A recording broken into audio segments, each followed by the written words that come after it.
کرغزستان کے دارالحکومت بشکیک میں چین کے تعاون سے تعمیر شدہ کوڑا کرکٹ سے بجلی پیدا کرنے والا پلانٹ ہفتے کے روز فعال کر دیا گیا ہے۔ یہ منصوبہ ٹھوس کچرے کو ری سائیکل کر کے بجلی پیدا کرنے کی صلاحیت رکھتا ہے۔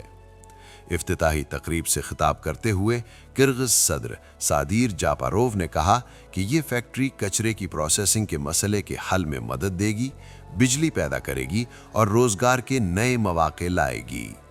انہوں نے مزید کہا کہ اس منصوبے سے دارالحکومت کی ماحولیاتی صورتحال میں نمایاں بہتری آئے گی اور عوام کے لیے بجلی کی فراہمی میں بھی اضافہ ہوگا۔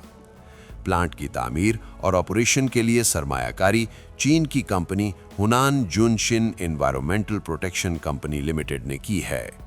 کمپنی کے چیئرمین دائی داؤگو نے کہا کہ کمپنی اس منصوبے کو محفوظ، مستحکم اور ماحول دوست انداز میں چلانے کے لیے پرعزم ہے اور اپنی سماجی ذمہ داریوں کو پورا کرے گی تاکہ ترقی کے ثمرات مقامی آبادی تک پہنچ سکیں۔